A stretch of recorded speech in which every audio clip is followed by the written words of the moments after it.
Okay, we'll record it. So Alana, Pam, Dominic, Jesse, Lynn, what do you guys think? Are there underlying principles behind good nutrition for humans? And if so, what do you think they might be? What are some of them?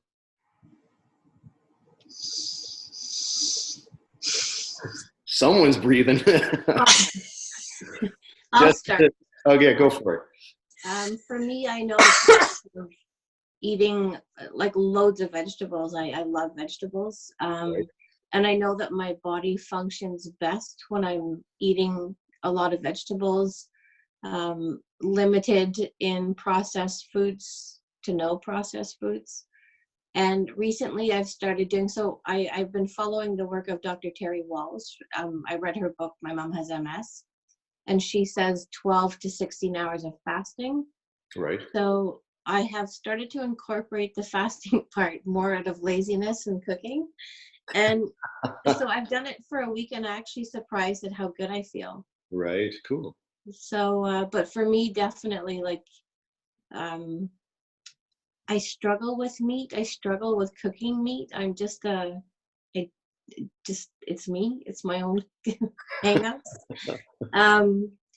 But yeah, it's as natural as possible, I think, works for me. Yeah, I think that pretty much hits on one of our, or at least half of one of our basic underlying principles, which is just eat whole foods. Yeah. We call it just eat real food, but whole foods, absolutely. The closer we can eat, the more we can stay away from processed food, the better we are. I mean, I think that's a fairly, it's common sense, but it's amazing how many people don't know how to do that or don't do that. So thanks, Jesse Lynn. That's a great start. Does anyone else have a thought that they'd like to share? Pam, go for it. I don't know. I get so confused about the whole food thing because I've been going through this for so many years, and I've tried so many different things, and nothing seems to work. And I get to where, excuse me, as soon as somebody starts giving me advice on you should eat this, you shouldn't eat that, I close off. I shut down. I'm like, okay, I've heard it all. I'm sick of hearing it. I don't care what works for you. It's not working for me. I got to figure it out. But then I get all caught up in my head trying to figure it out. And then, yeah, there's obvious common sense, like whole foods, real food, stuff that's not processed, all these non-foods that exist now that have no nutrition. Obviously, they're not good for you. But beyond that, when you start getting into you shouldn't eat dairy, you should eat keto, you should eat vegetables, you shouldn't eat this. I don't know. I've tried a lot of different things, and what I've found is things tend to work for me in the beginning, right? When I really believe in it. Right. And then after a while, I start to question, is this really working for me? And as soon as I question that, it stops working for me. So I don't know if there is an answer, a physical answer to I should be eating this and I shouldn't be eating that, or if it's a lot to do with just our thinking. I don't know, and I get so confused with it. Yeah, there's a lot there, and I wanted to sort of deliberately keep this a little bit away from 3P and coaching. I don't know how you can. That's to me, that's the big question is. No, absolutely, Pam. What I mean is just for the sake of this conversation, really. Okay.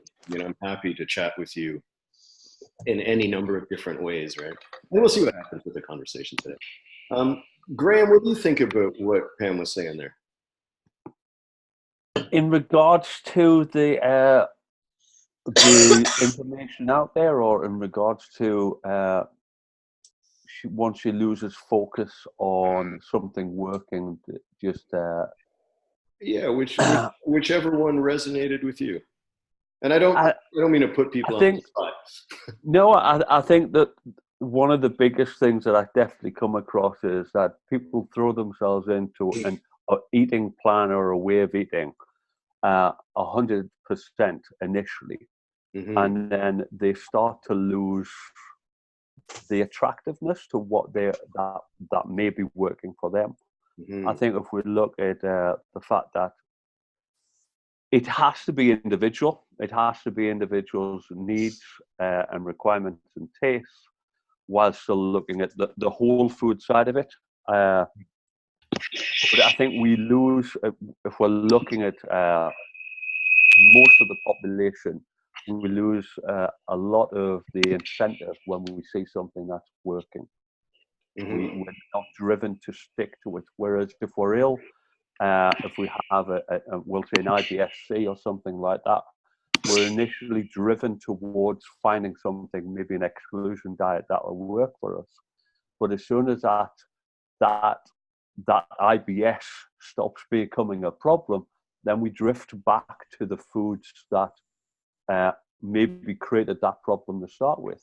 One of the greatest hypocrisies used to say, you can't cure someone who's not willing to give up their poison. And that's one of the greatest problems that I tend to come across when working with individuals. Yeah, I would agree with that, Graham. And I like how you sort of stated all of that. Pam, does that resonate? Does what Graham sort of said there resonate with your experience in your own world? It does to some extent, but there's also, oh God, my brain just went blank. What was I going to say? Okay, that happens to me all the time. Yeah. Maybe I should eat better. It might help with my brain. It won't hurt. God, what was I going to say? Oh, Well, we could come back, Pam. No stress, right? No big deal. Then we'll move on with the conversation and I'll completely forget. But never mind. Yeah, okay, go on. Let me come back. If I can touch on one further thing that I think Pam said, which is interesting, which is the fasting aspect. And how, although if we tend, when people are talking about the fasting, they tend to talk about first man and how we used to be hunter-gatherers and that we would end up fasting as a natural state. You know, there's a lot of positive. If you look at Victor Longo and the fasting mimicking diet, if you look at Dr.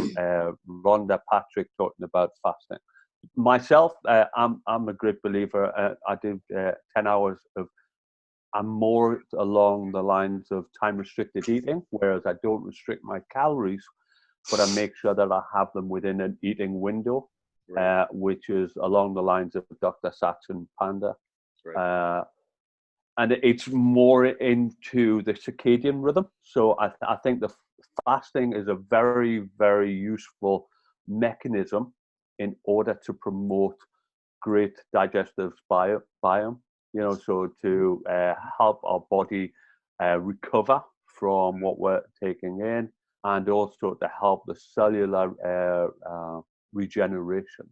And I think we've done it for so long, we've got out of the habit over the past 40 years, maybe longer, you know, whereas we can graze all day, we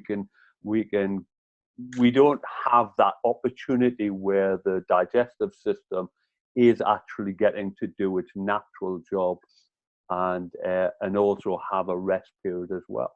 It's for people that are grazing, it's always being fired, right? We're always in a state of digestion. We're in a state of rest and recovery. I like that. Yeah, my intermittent fasting or time-constrained eating. I sort of find myself falling into that a little bit naturally. My workout routine is I typically go to the gym 3 days a week. I go to the gym in the mornings, and I don't eat before I go. So by the time I get back, it's 10:30, which means I haven't eaten from about 6 p.m. the night before, and then I'm eating at roughly 10:30-ish the next morning. What I question sometimes about the intermittent fasting, and I know it has medicinal advantages to do so. I wonder about inserting that at a beginner level of understanding what nutrition is about. The background that I have sort of formally is that intermittent fasting is something that gets added last. It's one of the last layers to be put in place after people have mastered, habitually eating whole foods, habitually having exercise, habitually having sleep, habitually having lower stress, that the fasting protocols are quite advanced. Now, as my personal experience with them, and if they work for anyone else, that's awesome. They're not something that I would insert personally into someone's nutrition or health regime at an early stage, because I think that there can be a lot of pressure to get 1,200, 1,300, 2,000 calories in, say, an 8 or 10 hour window. I think there's a tendency, from what I've seen, for people to overeat within that as well, if they're not experienced already with nutrition basics. But and to be clear, nothing that I say here is right or wrong. Actually, with the exception of this one statement. So I'll throw this out now, and we'll see what kind of conversation this spawns. The human diet is very, very simple. It is protein, carbohydrates, and fat, and that's it. So from my perspective, from where we sit, what we've done in the gym that I owned, we taught people how to habitually make changes to their nutritional habits in 2-week increments. So for 2 weeks, you would work on a habitual change. You'd meet with a coach. You'd have 2 weeks to work on a change. And, so it was a very coaching heavy process. But would you all agree that the fundamental human diet is one that consists of protein, carbohydrates, and fat? Sure. No. No. All right, Graham, No. let's hear it. You don't agree with that? No. Interesting. No. Interesting. Let's hear it. Okay. So on a chemistry, all right, aspect, the body only needs protein and fat. Yes, that's true. All right. Okay. Yeah. So we can survive and we can utilize carbohydrates, but we don't need our body can manufacture the carbohydrate requirement to create glucose store in the brain. Yeah, that's true. However, okay, so fair point. Yeah. All right, but to function effectively as athletes, I think it's a big difference. No, I think athletes are people that are required to expel more energy than a lay person, a person that is maybe an office worker or doesn't train a few hours a week. I don't think we necessarily need the amount of carbohydrates that we tend to consume as a population. No, I agree with you. That's a different statement than that we don't need any carbohydrates. Like if we look at I agree, Graham. If we look at the chemistry, protein and fat, that's all. And I think we can hopefully we could agree that people do survive without carbohydrates. I don't think it's necessarily the best way for a long-term healthy life. Yeah, and I think, Graham, so sorry to interrupt, but we are talking about the general population, the basics of eating well, right? So if you have an elite athlete, well, that's going to be, so the outliers are going to be different. I know one guy, he's a Canadian, I'm Canadian, he's a Canadian guy, John McDonald is his name, who's, the dude lives off fat. He's 65 years old, he's chiseled, he's mobile, the dude is an athlete, and he eats the cleanest ketogenic diet I've ever seen in anyone. He's been doing it forever. But there's no way in hell I would suggest to a beginner to not eat carbohydrates. I've gone really low keto, like if keto less than 25 grams of carbohydrate per day. That's really hard, and I'm well versed in experiencing discomfort in my body. It is not an issue for me to be hungry, and man, a pure keto diet, which is I think what you're talking about when we take the carbohydrates out, that's hard to sustain, in my experience. I think it depends on the individual. Again, as Pam said, I think we have to look at that aspect. I live on 10 grams of carbs a day. Right. And I have done for the past 9 months. Okay. Now, if you look at the Tour de France, you look at Froome within the Tour de France, he just has 15 grams of carbohydrates a day, and he is a massive endurance athlete. I think it depends on how we train up. And it's about going to the gym, it's about doing what we do, about using the inversion tables. It's about how we allow our body to adapt to what we're doing on a daily, weekly, monthly basis. Our body is a wonderful thing. I don't think we know half the amount of information that we're going to know even within the next 2 years. Oh, absolutely. And I think our body can cope and not efficiently work. I don't think coping, if you look at the likes of Froome and you look at other athletes who work on a very low carbohydrate, I think that it's a good indication that we don't need the amount of carbohydrates that we have Yeah. So on a daily. So Graham, Julie's just giving me we're talking about basic signal here. Yeah. So I fundamentally agree. I think that certainly in my experience, the athletes that I have worked with, none of them have been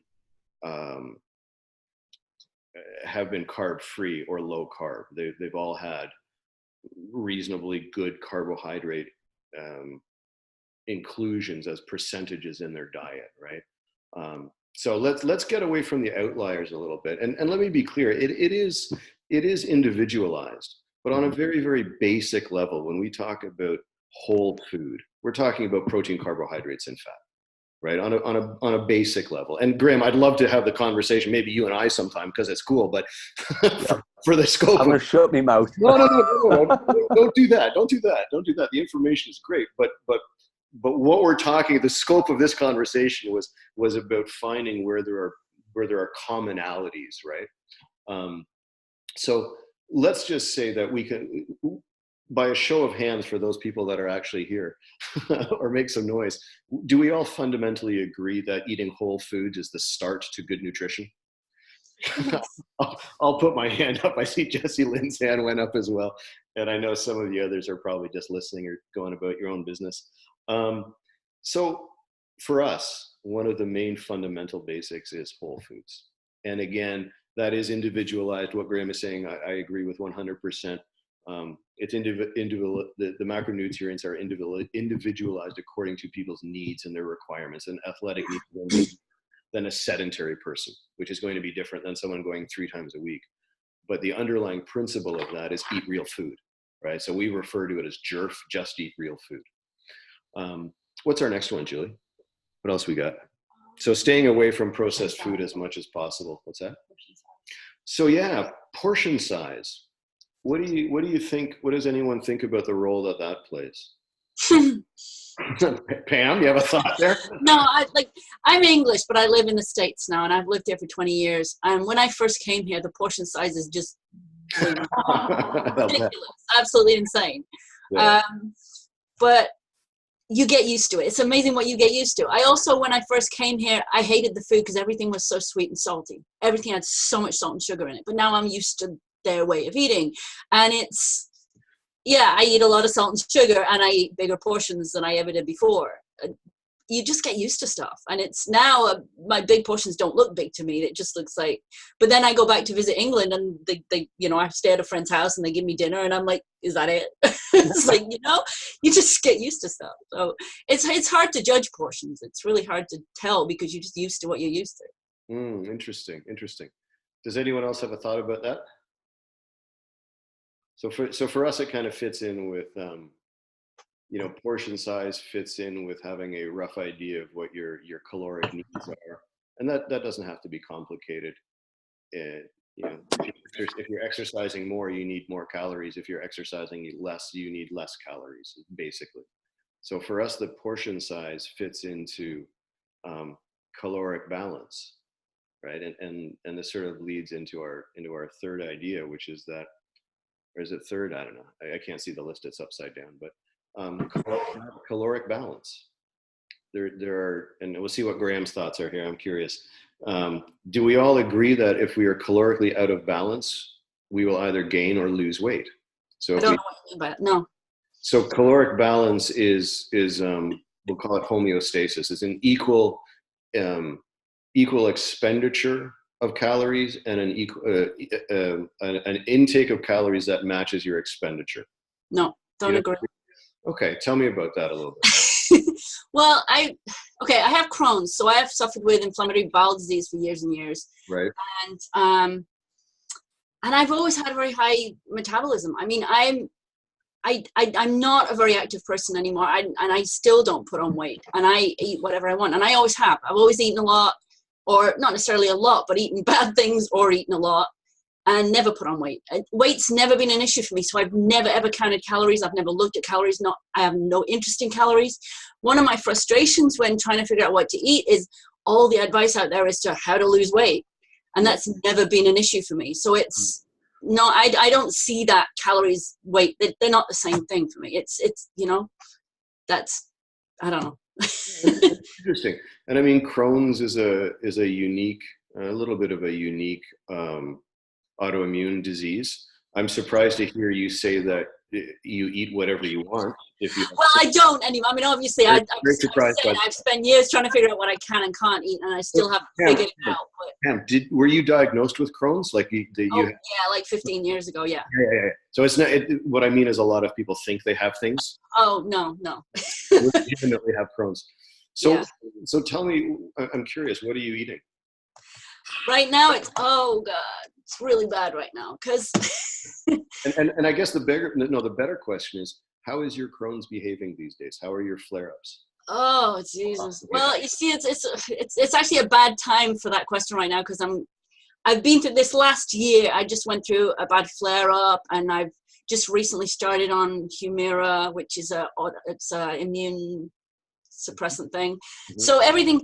Also, in this last few months, I also went to an allergist not for food allergies, but he tested me for food allergies as well, and he came back saying I'm allergic to nearly everything. So at the moment, I'm going through this really frustrating, trying to figure out what I can eat while avoiding all the things that I'm allergic to, and not knowing about so many things, and not being able to do elimination diet because there's so little that I'm told that I can eat, and also not being able to tell because of symptoms of the Crohn's. It's like I don't know if this food is causing this symptom or not, or I'm at the moment I've kind of got to this place where I'm so sick of it. I'm eating garbage because it's not on my I'm allergic to list. It's like, oh well, it might be crap, but I'm not allergic to it, so I'll eat it.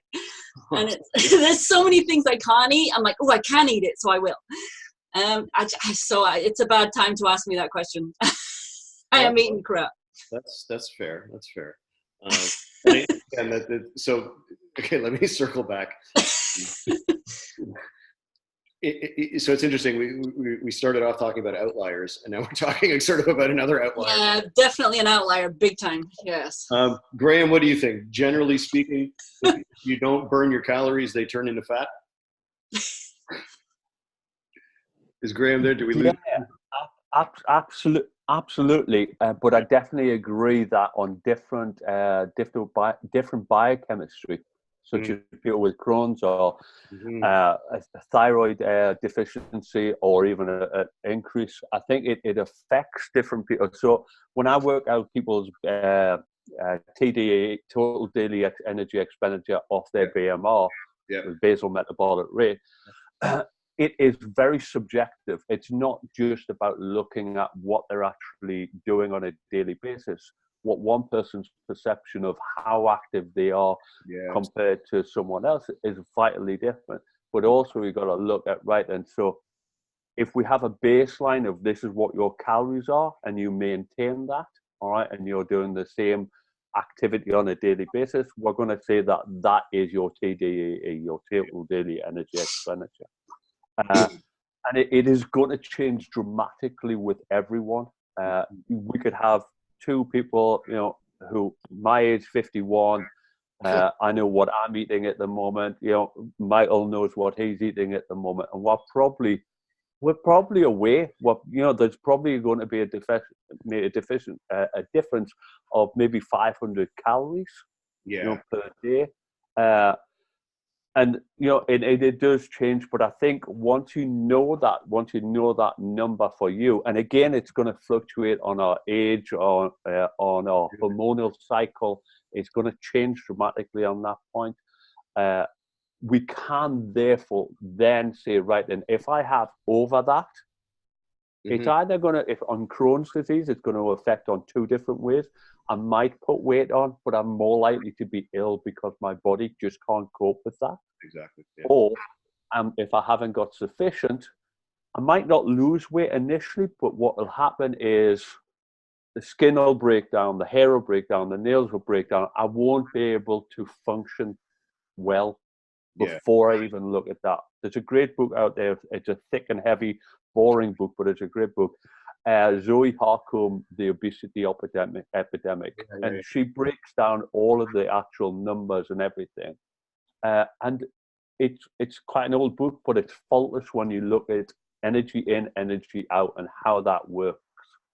I hope that answers without going too deep. No, that was wonderful, Graham. That's good. That's good. Like I said, the idea is just to sort of create some common ground, right? So we've got whole foods are good. Basically, just eat real food. That's a good thing. We've got a basic, I think, consensus, Pam, with due respect to you as the outlier. Well, go ahead. Yeah, go ahead. Can I just say, because it just occurred to me, I mean, I'm saying, because of the Crohn's and that, but I wasn't diagnosed with that till I was in my 30s. But even as a teenager, I used to eat a lot and I tried to put on weight. I hated being skinny, and I really, really tried to put on weight, and I couldn't, no matter what I ate. Well, that's an interesting, if you remember, what were you doing to try to put on weight? I was going to the gym and trying to build up muscle, and I was drinking protein drinks, and I was eating like cheeseburgers, and I was eating the stuff that would normally make people put on weight, but I just couldn't put on weight, and lots of candy, sweets, lots of sugary stuff, and I wouldn't put on any weight at all. I couldn't put on weight. Interesting. So it's not just the Crohn's. It's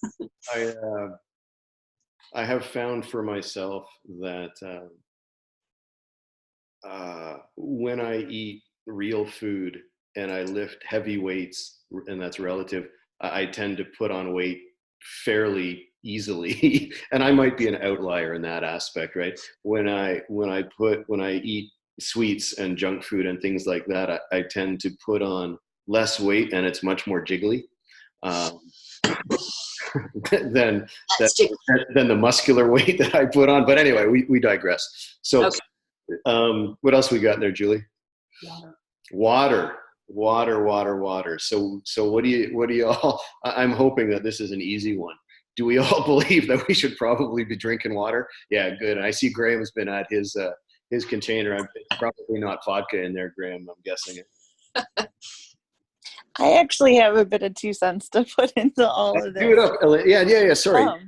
I'm looking. I'm looking at the screen the wrong way, and I'm missing 1 or 2 people on either end. So please, Elena, go ahead. That's okay. So I'm gonna kind of go back to the calories in, calories out. Like yes and no, because I think that people forget about like the calories in brown rice versus the calories in like just whole vegetables and things like that. You're looking at different types of calories. And in my mind, I go for more of like a Pegan diet where it's 75-25. So it's 75% basically vegetables with limited fruit and 25% protein. But okay. I go for a like grass-fed. Right. I think that when we say just eat whole foods, that sometimes when we're adding in the starchy vegetables and lots of fruits, then your glycemic index goes up. And I think it can be a little, in my mind, a little dangerous to say just eat whole foods, I think that I don't know what I'm trying to say. Like there's basically a way to eat whole foods that is sustainable to the body. That's not only satiating, but aids in losing weight and aids in, keeping your markers where you want them to be. Yeah. I would agree, and depending on an individual, if I was coaching someone on fat loss as an example, I might after looking at what they've eaten, if they're eating nothing but bananas, just as a silly example, well, okay, banana is a high glycemic index food. It's got a fair bit of sugar in it. If you're significantly overweight at the beginning, it's probably not something you should be eating. At the same time, if they're eating bananas and they're also eating fast food or takeout or pre-prepped meals, I'm going to eliminate the processed food first, right? Oh yeah, definitely. So I don't, I know that there's a tendency when we look at nutrition, I think, to look for exceptions and to look at okay, so just eat real food can be dangerous because someone can put on weight by eating bananas. Well, yes, that's true, and I agree with you. That's not typically, in my experience, the issue that people are having. Does that, am I making sense there? Oh, no, totally. Yeah, because we do need to get rid of the processed. And I'm not sure who that was. Who was that? Oh, I thought someone was trying to get a word in. So what else do you see as a danger in eating, the overly simplified prescription, I don't even want to use the word prescription, of just eat real food? What else do you see as being dangerous there, Alana? Well, I shouldn't say, maybe dangerous isn't the right, because it is specific. And that's not the word that you use. No, I know. No, I know. And I'm saying that I use the wrong word, but I'm saying, like, I think that sometimes, like, the heavily starchy vegetables, and, like, I'm saying, like, the, starting your day off with a fruit smoothie that's just packed full of sugar and, no protein, and like that sort of thing is where I'm going. Yeah. Yeah. And you're right. Now, if I were to start my day, and I don't, I have done the smoothie thing, but if I were to, let's say, do a banana with some coconut milk and maybe some protein powder and some berries, how does that sound to you compared to an English muffin and a coffee? Oh no, totally. Cause like my smoothie is like wild blueberries with maybe some strawberries, MCT oil, some collagen, some spinach, almond milk. So it's got that, it's rounded out, kind of. But I guess what I'm referring to though is that, like, if we don't, in my mind, Whole Foods is removing, like, it's going back to the green leafy vegetables and, like, the, the true sources of food that go even further than, like, I don't know, for some reason what's sticking out to me is, like, the fruits and the starchy veggies and things like that. Mm-hmm. Yeah, you can overeat on potatoes, you can overeat on rice, you can overeat on I don't know what else is starchy in the vegetable world. Graham, what else is starchy in the veg world? Carrots, turnip. Yeah. Now, would you have vegetables? What's that? Root vegetables. Root vegetables. Thank you. Yes. Pam, my mind went blank there. Now, would you ever? So, Graham, just quickly, would you ever encourage someone who is not an outlier to avoid those types of vegetables? Yeah. Yeah. Yeah. I think a really basic rule of thumb when I'm starting with people who we're going to say are either underweight or overweight, Mm-hmm. or just looking at, is I reduced or asked them not to eat any foods that have to be cooked. Right. That have to be cooked. Yeah. Absolutely. Yeah. Right. So we're looking at rice, we're looking at bread, we're looking at pasta, we're looking at potatoes, we're looking at yams, we're looking at that type of stuff. Whereas everything else that because of the glycemic effect and the starchiness.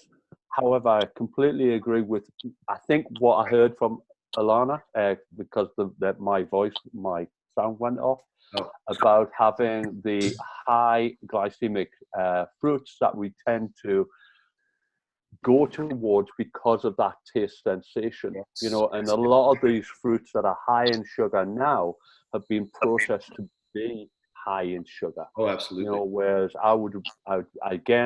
I'd recommend the berry side of it, which you both mentioned. Absolutely. Lower glycemic. They're more natural. They haven't been processed as much.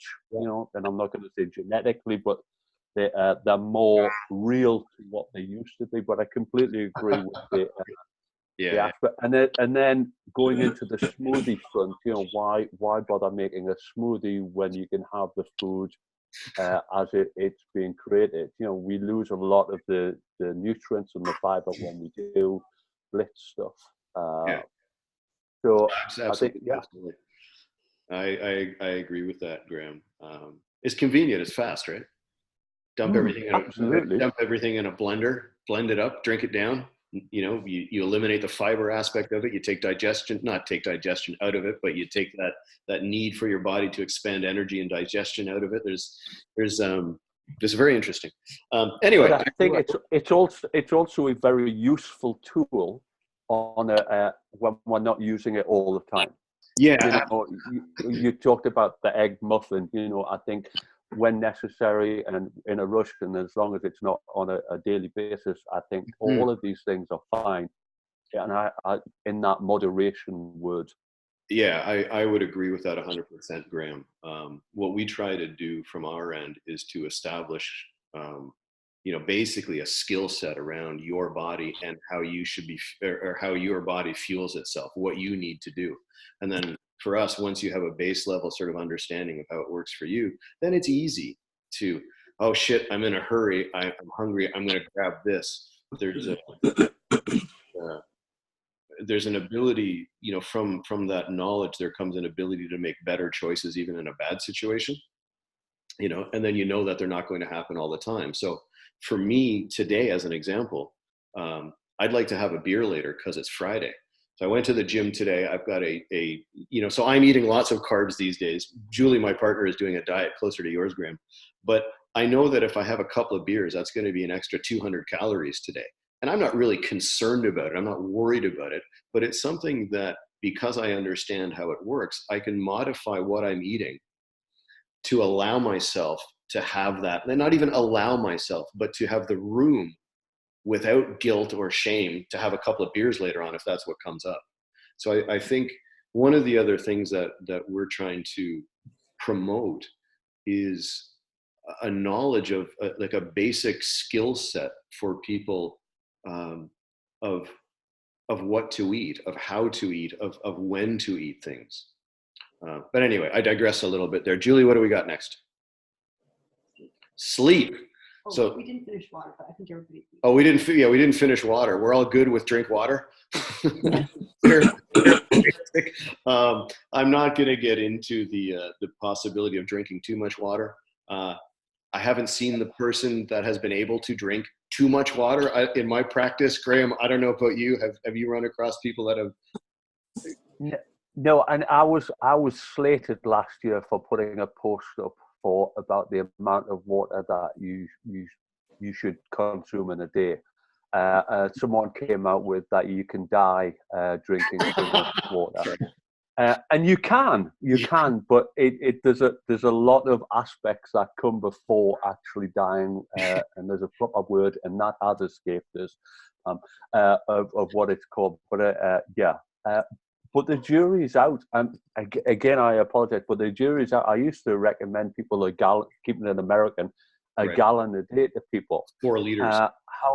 However, it's really interesting that if we look back at what we're talking about, eating as we would have done in a natural form, Absolutely. we would have had very little water. There would have been almost fasting of water as well, a water fast as well. Absolutely. So it's quite an interesting one at that one. We would have, the water that we had would have been what we can carry. If we had to walk 10 miles or 20 miles, or we had to do work or hunt or gather, the water was what we could carry or what we could source in location. So, and I don't know, how much water should you drink? I have no idea. I don't know what the answer is. The answer that I give based on my own experience is half your body weight in fluid ounces per day. Yeah, I know. But now we got to do conversions, like kilos to pounds and all that stuff. So I weigh about 175 pounds right now. So it's about 80 ounces roughly of water, which is that right? 80 ounces. It works out to about 2 liters for me. And that's where I feel comfortable. Now, that's going to be different for everyone, but the consensus that I want to establish, and Graham, again, you're 100% right. If we look historically at our human evolution, there would have been times where we did not have the water that we have now. So I guess the point that I'm really trying to make is we want water before we want anything else in terms of liquid not nutrition, but for hydration, right?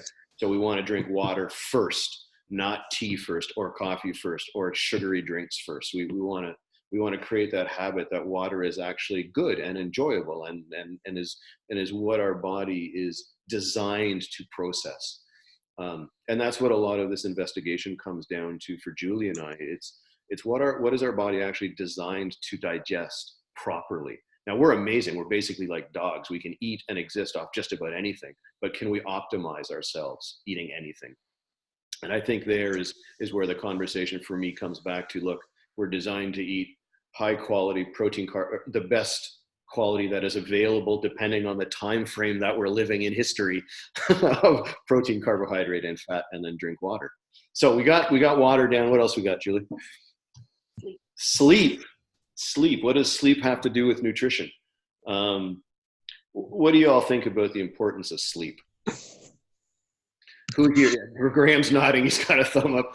Anyone who here? Is there anyone here who doesn't feel like they get enough sleep? Me. Hand goes up. All right, cool. Anyone else? No, we're good. I've got this screen set the wrong way. Hey, Dominic, how are you, brother? And Arvin, how are you too? So sleep.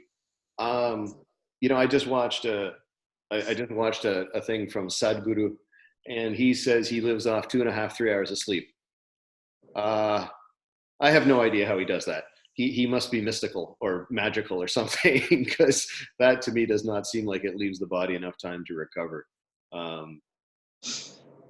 Sleep is when we repair our bodies, whether that be from exercise or from, the willful exercise to try to increase muscle mass, or just day to day, our goings and comings day to day. Our body does its repair work when we sleep. So I don't know what the prescription for sleep is.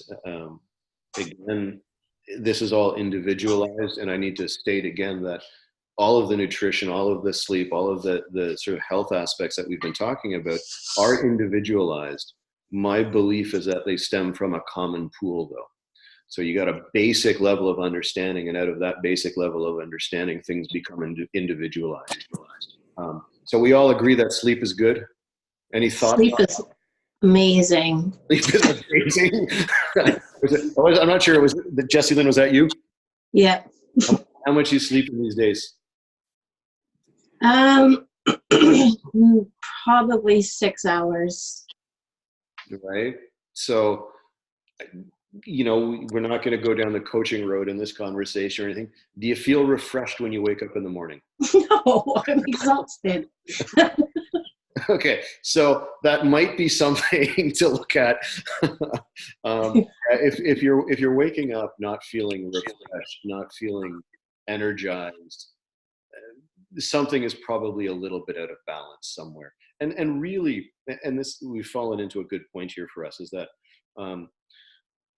there's balance to be had in all of this. There's balance to be had in eating a whole food-based diet. There's balance to be had in sleeping well, in hydrating. I hate that word. In drinking water appropriately. That when that balance is struck, enables us to fulfill our best potential, is kind of how I see that. When you're well nourished, your brain works better than when you're not well nourished, right? We'll just let that stand as it is. Any thoughts from anyone? Holy crap, we got 10 minutes. Wait, hold on a sec. What else we got? Stress. The importance of stress and nutrition. Any thoughts on that? Jessie, I can see Jessie Lynn shaking her head. What do you think? Does stress play a role, or does I think it does. Does anyone want to? Who's Helen? You're saying, you're nodding. Let's hear it. What do you got for us? And hold on, let me unmute you, Helen. Hold on. Oh, okay, there we go. Go for it, Helen. Okay, yeah. No, I just went through quite a difficult problem, gastric problem. Ended up having 2 scopes. one down and one up. Oh, fun. Sorry about that, everybody. Did they give you the good drugs for that, or? Yeah, oh well, yeah, lots of sedation, but it was still anyway. Never mind. I won't go into too much detail. No, but I think the reason I mentioned that was because I had some digestion and nausea problems, gastric problems, discomfort, nausea, and not wanting to eat, which is really not like me. And just to link up the stress bit, there had just been a whole load of crap going on in my family, to use the crappy word. And there was somebody was behaving. I know this is not at all, this is very outside in, guys, and as we all fall into the outside in way of sometimes dealing with what's going on and experiencing stuff the way, and also other members of my family were seeing this particular problem in a certain way, and it's very hard not to be separate from that.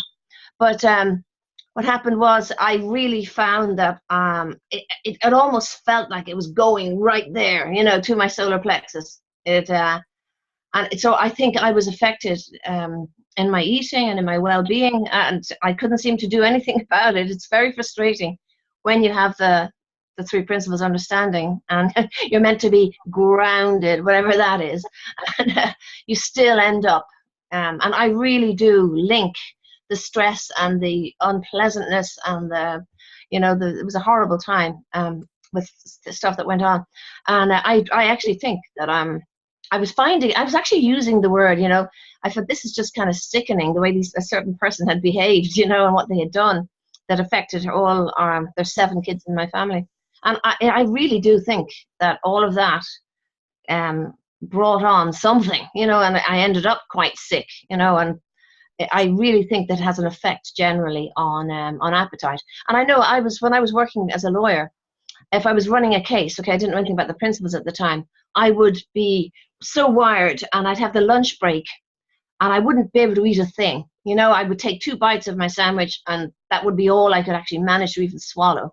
So I really do feel that there's it's not very, maybe we're talking outside in here, but I feel that my body seems to react to whatever is going on in my mind, the thinking that's attached, and the stressful feelings do go to my gut and my ability to eat and digest. So that's all I'll say about that.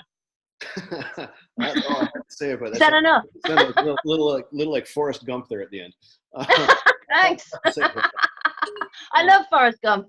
Yeah, me too. It's a good movie. Yeah. I mean, I think, like I said, we're all aware of the 3 principles and everything else that we see around that. So I'm not going down that road in this conversation. Fine. Yeah. just for a change. Yeah. I think it's fair to say, and I assume we all know who Dr. Bill Pettit is.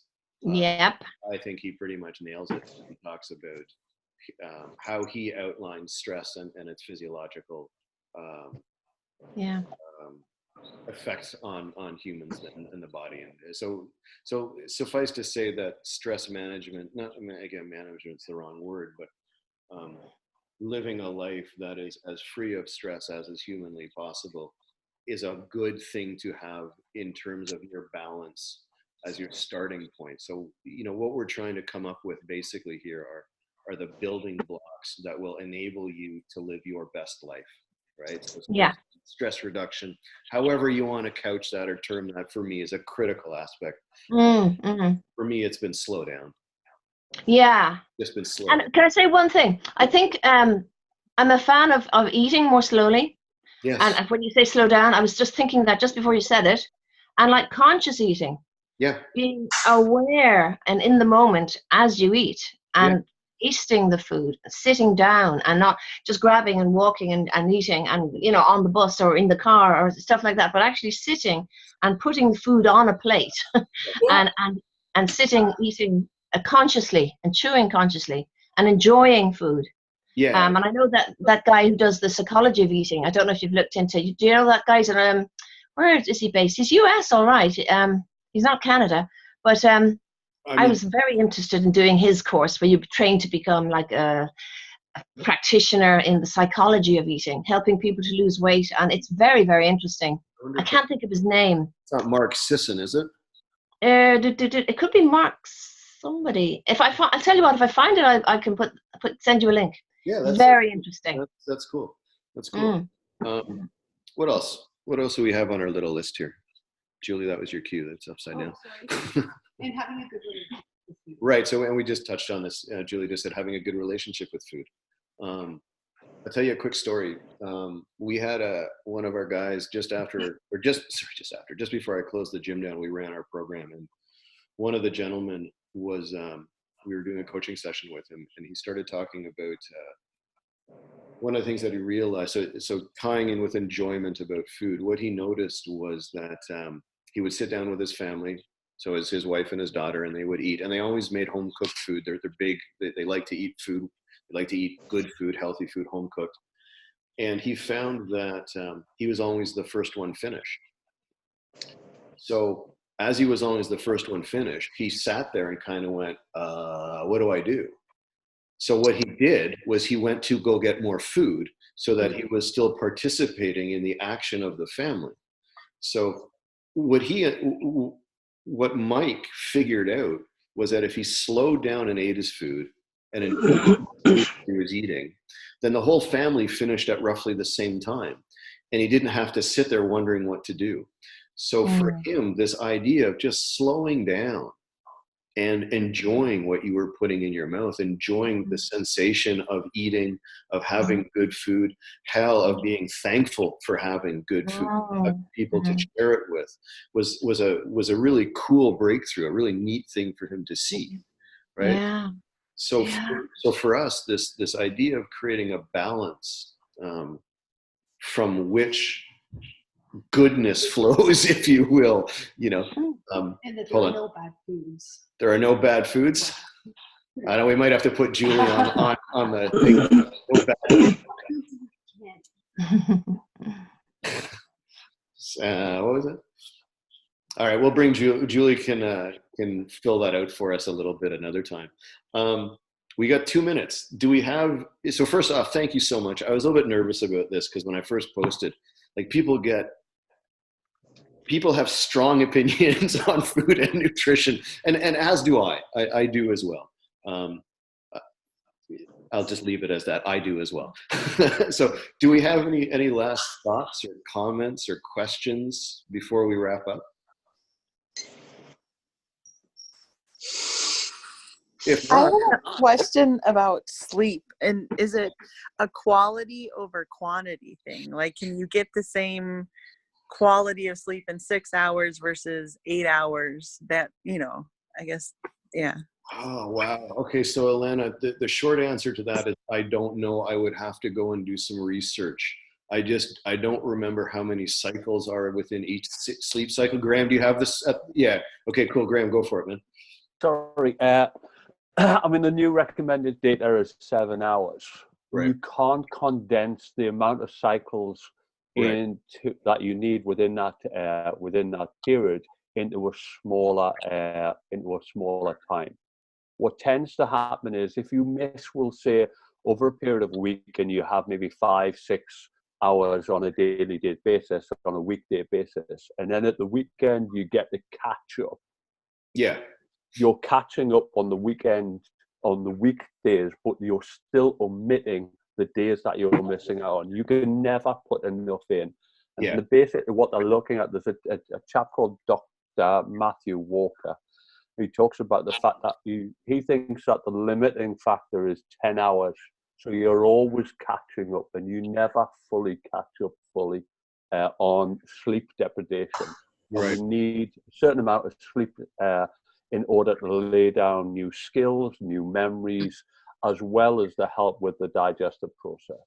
So just to add to that, Graham, and thank you for that. What I've heard is that what's more important is completion of a full cycle, right? So you want to complete, and I can't remember. I'd have to look it up. I can't remember how many sub-cycles are counted in one full cycle. So it's better to get 1 cycle than 1.5 cycles. It's better to get 3 cycles than 2.5 cycles. So that's something I would have to look. It's not I don't have that knowledge at the tip of my fingers, but it sounds to me that Graham and I are in agreement on that. You can't catch up. Right. So Alana, I don't know if we answered that question well enough. I think a good, and this might be bullshit, I'm just kind of making this up. If you're waking up in the morning and you're not feeling refreshed, you're probably waking up mid-cycle somewhere. So it might be advantageous to look at an earlier sleep time. Now, that's just off the top of my head now. I don't have anything really to back that up. I can see Graham nodding, so I guess. No, it makes sense, because that is then completing that sleep cycle is a quality over the quantity, because like instead of like you're saying those halves. So yeah, makes total sense.